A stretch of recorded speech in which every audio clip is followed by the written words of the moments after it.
నమస్తే, welcome to V9 studio news.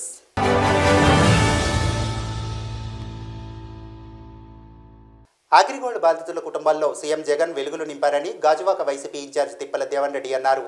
నగదు జమ చేసిన సందర్భాన్ని పురస్కరించుకుని బీసీ రోడ్డు కాకతీయ కూడలిలో 65వ వార్డు కార్పొరేటర్ బొడ్డు నరసింహపాత్రుడు అధ్యక్షతన సీఎం చిత్రపటానికి పాలాభిషేకం చేశారు. ఈ సందర్భంగా దేవన్ రెడ్డి మాట్లాడుతూ, గత టీడీపీ ప్రభుత్వం హయాంలో అగ్రిగోల్డ్ యాజమాన్యం బాధితులకు అన్యాయం చేసినా చంద్రబాబు పట్టించుకోలేదన్నారు. అదే సందర్భంలో పాదయాత్ర చేపట్టిన జగన్ బాధితుల కష్టాలు విని అధికారంలోకి వస్తే న్యాయం చేస్తానని హామీ ఇచ్చారని, ఇచ్చిన మాట ప్రకారం బాధితులకు న్యాయం చేశారన్నారు. ఈ కార్యక్రమంలో ధర్మాల శ్రీనివాస్ రెడ్డి, మద్దాల అప్పారావు, నాగిశెట్టి శ్రీనివాస్, లోకనాథం, అన్నాజీ తదితరులు పాల్గొన్నారు.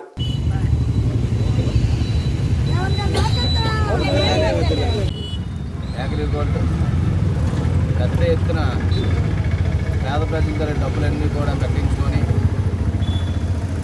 మరి రికవరీ అవదు ఈ డబ్బు అన్న స్టేజ్లో వీళ్ళందరూ ఉన్నటువంటి ఈ తరుణంలో గౌరవ ముఖ్యమంత్రి వర్యులు జగన్మోహన్ రెడ్డి గారు విడతగా అప్పుడు 240 కోట్ల రూపాయలు ఫస్ట్ ఫేజ్లో రిలీజ్ చేసి ఎవరైతే బిలో ఈ 10,000 రూపాయల లోపల కట్టినటువంటి వాళ్ళందరూ కూడా ఫస్ట్ ఫేజ్లో ఇవ్వడం జరిగింది. రెండో ఫేజ్లో ఎవరైతే 20,000 లోపల ఈ అమౌంట్ కట్టినటువంటి వాళ్ళందరూ కూడా సుమారు 320 కోట్ల రూపాయలు, అంటే సుమారు ఫస్ట్ ఫేజ్ సెకండ్ ఫేజ్ కలిపితే 560 కోట్ల రూపాయలు నగదును మరి ఎవరైతే ఈ లబ్ధిదారులు ఉన్నారో, ఈ యొక్క ఎవరైతే ఈ డబ్బులు బాధ్యతలు ఉన్నారో వీళ్ళందరికీ కూడా అగ్రిగోల్డ్ బాధ్యతలు అందరూ కూడా 20,000 లోపల ఉన్నటువంటి వాళ్ళందరూ కూడా గవర్నమెంట్ క్లియర్ చేయడం అంటే అసలు చాలా గొప్ప విషయం. అసలు ఈ డబ్బులు ఒక ప్రైవేట్ వ్యక్తి కట్టి ఆ అప్పును గవర్నమెంట్ క్లియర్ చేస్తుందంటే ఇది చాలా గొప్ప విషయం.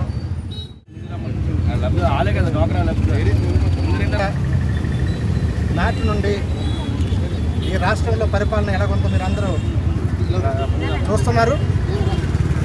మరి అదేవిధంగా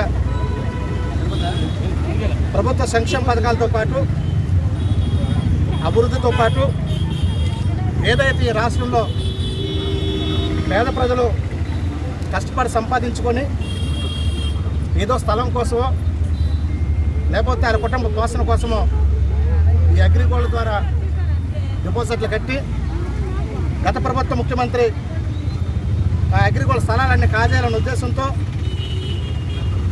ఆ యాజమాన్యాన్ని ఇబ్బందులు పెట్టి దాన్ని తీసుకోవడం కూడా మనకు తెలిసిన విషయమే. దాన్ని జగనన్న తన సుదీర్ఘ పాదయాత్రలో ఎన్నికల్లో ఇచ్చిన హామీ అధికారంలోకి వచ్చిన తర్వాత జగన్మోహన్ రెడ్డి గారు పాదయాత్రలో ఈ అగ్రిగోల్డ్ బాధితుల్ని కూడా నేను ఆదుకుంటానని ఒక మాట ఇవ్వడం, ఆ మాటకు కట్టుబడి రాష్ట్రంలో అధికారం వచ్చిన తర్వాత ఈ కోవిడ్ పరిస్థితులు బట్టి ఏ విధమైన ఆర్థిక ఇబ్బందులు ఉన్నప్పటికీ కూడా పేద ప్రజలు తినడానికి లోటు లేకుండా నడాలి, తర్వాత ఇంకా ఇతర కార్యక్రమాలు చూసుకోవచ్చులే, ముందు ఇంటిలో భోజనం ముందు ఇబ్బంది జరగకూడదన్న ఒక ఉద్దేశంతో ఆయన సంక్షేమ పథకాలు ముందు పెట్టి రోడ్లు, డ్రైనేజీలు ఇవన్నీ కూడా కొంచెం వెనకబడి పట్టడం అయితే వాస్తవమే. ఇందులో ఎటువంటి అనుమానం లేదు. ప్రతిపక్షాలు ఏమి చెప్పినా చెప్పకపోయినా నిర్భయంగా ఒప్పుకోవడానికి అధికార పార్టీ సిద్ధంగా ఉంది. ఫస్ట్ ఎవరికైనా ముందు భోజనం కావాలి, తర్వాత ఈ రోడ్లన్నీ. ఖచ్చితంగా ఈరోజు ఆర్థిక శోభ అనేది మన రాష్ట్రంలో ఉన్నది. గత ప్రభుత్వంలోనూ కూడా చంద్రబాబు నాయుడు 10 సార్లు అప్పుల్లో ఉంది, ఆర్థికంగా ఇబ్బంది అని చెప్పేసి చాలా స్టేజ్ల మీద చెక్కులు కూడా కలెక్ట్ చేసుకున్న రోజులు చూసాం మనం. జగన్మోహన్ రెడ్డి గారు ఈ రోజుకి కూడా ఎన్ని ఆర్థిక ఇబ్బందులు ఉన్నప్పటికీ కూడా ఎవరిని డొనేషన్లు అడగలే. విశాఖ అరిలోవ 13వ వార్డు చిన్నగదిలి మండలం సెంటర్ జైలు ఎదురుగా రామకృష్ణాపురంలో ఈరోజు మధ్యాహ్నం షార్ట్ సర్క్యూట్ వలన ఒక పూరి గుడిసె దగ్ధమైంది. ఈ విషయం తెలుసుకున్న 13వ వార్డు కార్పొరేటర్ సునీత సత్యనారాయణ అక్కడికి చేరుకుని మంటలు ఆర్పే ప్రయత్నం చేశారు. పగిడిపూట కావడంతో చుట్టుపక్కల యువకులు సహాయంతో మంటలను అదుపులోకి తీసుకువచ్చారు. ప్రాణ నష్టం అయితే ఏమీ జరగలేదు, కానీ ఆస్తి నష్టం జరిగిందని బాధితులు వెల్లడించారు. ఇంట్లో చిట్టి పాడి తెచ్చిన 70,000 నగదు మరియు బంగారం కాలి బూడిదయిందని వారు వాపోయారు. అకస్మాత్తుగా ఏర్పడిన మంటల వల్ల ఒక్కసారిగా మంటలు దట్టమైన పొగలు చెలరేగడంతో వెనుక పక్క కాలువ దగ్గరగా ఇల్లు ఉండడం వల్ల కొంత ఇరుకు ప్రదేశం వలన వారు ప్రాణాలైతే కాపాడుకోగలిగారు కానీ ఇంట్లో సామానులైతే తీసే అవకాశం లేకుండా పోయిందని వారు గగ్గోలు పెట్టారు. వారి ఆవేదన చూసి చుట్టుపక్కల వాళ్ళందరూ బాధితులను ఓదార్చారు. సత్యనారాయణ ఈ సందర్భంగా జరిగిన నష్టాన్ని అంచనా వేయించి బాధితులకు అండగా ఉంటానని ఆయన ఈ సందర్భంగా తెలియజేశారు.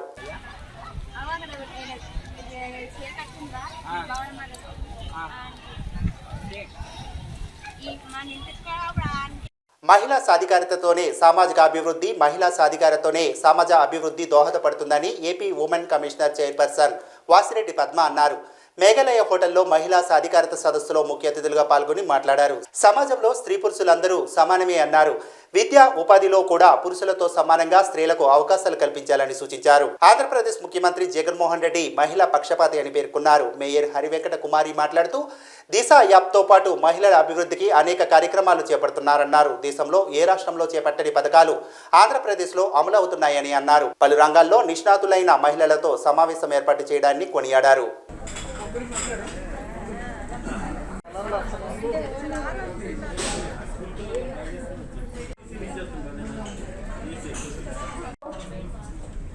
ఇంక్లూజివ్ ఎంపవర్మెంట్ అంటాం, అంటే అంతర్గతంగా వివిధ రంగాలకు సంబంధించినటువంటి మహిళా ప్రముఖులు ఉన్నారు. ఇక్కడ వేదిక పైన విశాఖ నగర మేయర్ ఉన్నారు. మరి కొద్దిసేపట్లో అనకాపల్లి ఎంపీ జాయిన్ అవుతారు. అదేవిధంగా మున్సిపల్ కమిషనర్ గారు కూడా ఇక్కడ జాయిన్ అవుతారు. ఎన్నికైనటువంటి ప్రజాప్రతినిధులు, కార్పొరేటర్, మహిళా కార్పొరేటర్లు ఉన్నారు. అదేవిధంగా ఆంధ్ర యూనివర్సిటీకి సంబంధించినటువంటి ప్రొఫెసర్లు ఉన్నారు. ఐసిడిఎస్ డిపార్ట్మెంట్కి సంబంధించినటువంటి ఎంప్లాయీస్ ఉన్నారు. అదేవిధంగా కొంతమంది జర్నలిస్టులు, డాక్టర్లు, ఇంకా న్యాయవాదులు, మహిళలకు సంబంధించినటువంటి ఆయా రంగాలలో ప్రముఖంగా ఉన్నటువంటి వాళ్ళందరినీ కూడా విశాఖ నగరానికి సంబంధించి ఉత్తరాంధ్ర జిల్లాలకు సంబంధించినటువంటి ఇక్కడ ఆహ్వానించడం జరిగింది. ప్రధానంగా మహిళా సాధికారిత అనేటటువంటి ఎట్లా సాధ్యమవుతుంది ఈ రోజున మనం చర్చించాల్సినటువంటి అవసరం. సాధికారిత అనేటటువంటిది అనేక రూపాల్లో ఉంది. ఆర్థికంగా, రాజకీయంగా, సామాజికంగా మహిళా సాధికారితను సాధించాలి అనేటటువంటి మనం చెప్తూ వస్తున్నాం. అయితే ఈ సాధికారిత అనేటటువంటి ఒక ఉన్నత స్థాయి అంటే చదువుకున్నటువంటి వాళ్ళు, మధ్యతరగతి సంబంధించినటువంటి వాళ్ళు, తమ కాళ్ళ మీద తాము నిలబడినటువంటి శక్తి ఉన్న వాళ్ళు సాధికారత సాధించామనేటటువంటి ఒక అభిప్రాయంలో కొంతైనా ఉండగలుగుతున్నారు. కానీ ఎవరైతే కింది స్థాయిలో పనిచేస్తున్నారో, కూలీలుగా, వ్యవసాయ కూలీలుగా కానీ, లేకపోతే వివిధ రంగాలలో ఉన్నటువంటి పేద సామాన్య మహిళలు కానీ సాధికారిత అనేటటువంటి దానికి అర్థం వాళ్ళు కూడా మేము సాధికారిత. శ్రీకాకుళం జిల్లా పాతపట్నం మండల కేంద్ర పరిధి పాతపట్నం స్థానిక వెలుగు ఆఫీస్ కార్యాలయంలో అగ్రిగోల్డ్ బాధితులకు జగనన్న భరోసా కార్యక్రమంలో అగ్రిగోల్డ్ డిపాజిట్ ఖాతాదారులకు 2వ దశ పరిహారం కార్యక్రమం జరిగింది. ఈ కార్యక్రమానికి ముఖ్య అతిథిగా పాతపట్నం నియోజకవర్గ శాసనసభ్యురాలు ఎమ్మెల్యే రెడ్డి శాంతి పాల్గొన్నారు. ఈ సందర్భంగా ఆమె మాట్లాడుతూ ముఖ్యమంత్రి వైఎస్ జగన్మోహన్ రెడ్డికి ప్రజల పట్ల ఉన్న అభిమానాన్ని తెలియజేశారు. అదేవిధంగా ముఖ్యమంత్రి చిత్రపటానికి అగ్రిగోల్డ్ ఖాతాదారులతో కలిసి ఎమ్మెల్యే పాలాభిషేకం చేశారు. ఈ కార్యక్రమంలో మండల నాయకులు, కార్యకర్తలు, అభిమానులు మరియు అధికారులు పాల్గొన్నారు. ఎన్నో సంవత్సరాలుగా ఎన్నో ఆర్థిక కష్టాలు చూస్తూ ప్రజల కోసం అండగా ఉన్న గౌరవ ప్రభుత్వ అధికారులందరూ చాలా చక్కగా మాట్లాడారు. నేను కూడా మీకు తెలియజేసేది ఏంటంటే, చరిత్రలో ఎక్కడ కూడా మనం ఆంధ్రప్రదేశ్ అనే కాదు, తెలంగాణనే కాదు, ఏ రాష్ట్రంలో కూడా జరగలేదు.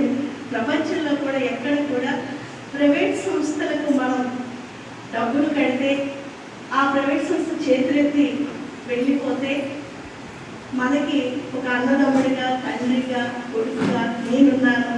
సుదీర్ఘమైనటువంటి పాదయాత్రలో మనందరూ కష్టాలు విని, అగ్రిగోల్డ్ బాధితుల కష్టాలు, ఎందుకంటే అగ్రిగోల్డ్ బాధితులందరూ కూడా చాలా కష్టజీవులు. చాలా వ్యాపారాల దగ్గర నుంచి, కార్మికుల దగ్గర నుంచి, ప్రభుత్వ ఉద్యోగుల దగ్గర నుంచి అందరూ ప్రతి ఒక్కరికి కూడా జీవనం సాగించాలంటే, భవిష్యత్తు ముందు తీసుకోవాలంటే ప్రతి రూపాయి కూడా విలువైంది. అంబానీ, సౌందర్యని, మామూలు కార్మికుల ప్రతి ఒక్కరికి కూడా రూపాయి విలువైంది.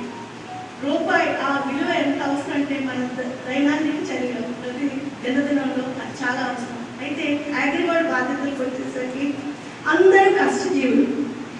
అందరూ కూడా ఆ రోజు 100 రూపాయలు సంపాదిస్తే వెళ్ళి 30 రూపాయలు కట్టడం, 40 రూపాయలు కట్టడం, ఇంటికి సగం ఖర్చు పిల్లలకి భార్యకి ఇవ్వడం, అయితే మహిళ అయినా సరే ఇంటికి సగం పెంచేది కట్టడం వరకు అయ్యింది. తీరా చూసేసరికి ఒక్కసారి భయం వచ్చేసింది. అందరూ మోసపోయారు, ఏం చేయాలో తెలియలేని పరిస్థితి. అయితే అప్పుడు ఎన్నో రకాలైనటువంటి ఆ ప్రభుత్వంలో గత ప్రభుత్వం కేవలం మనకి మాటలు చెప్పి మాయ మాటలు చెప్పి వాళ్ళతో మరి ఎటువంటి వాళ్ళకి కోఆర్డినేషన్ లేదో తెలియదు, కానీ మాటలు చెప్పి 4-5 సంవత్సరాలు అలా కాలం గడిపేసింది.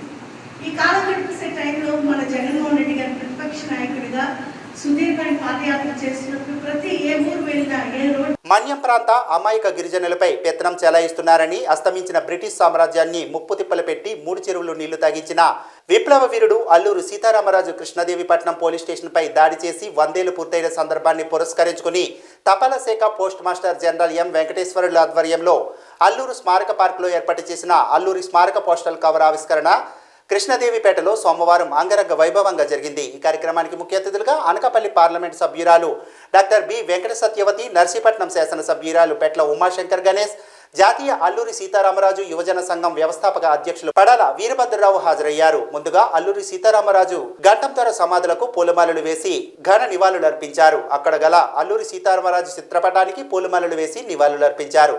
ఈ సందర్భంగా ఏర్పాటు చేసిన సమావేశంలో పోస్ట్ మాస్టర్ జనరల్ వెంకటేశ్వర్లు ప్రారంభోపన్యాసం చేశారు. అనంతరం ముఖ్య అతిథి ఎంపీ సత్యవతి మాట్లాడుతూ కృష్ణదేవిపేట గ్రామాన్ని 2022వ సంవత్సరానికి గాను తాను 1 సంవత్సరం పాటు దత్తత తీసుకోనున్నట్లుగా తెలియజేశారు. అల్లూరి పార్క్ కి తన ఎంపీ నిధులతో అభివృద్ధి చేస్తారని అన్నారు. ఈ కార్యక్రమంలో అనకాపల్లి తపాలా శాఖ postal superintendent Janapala Prasad Babu, Narsipatnam south sub divisional అధికారి శ్రీకాంత్, అల్లూరి సీతారామరాజు యువజన సంఘం ప్రధాన కార్యదర్శి మాదేటి రవి ప్రకాష్, వైకాపా నాయకులు, కార్యకర్తలు, తపాలా శాఖ ఉద్యోగులు, సిబ్బంది తదితరులు పాల్గొన్నారు.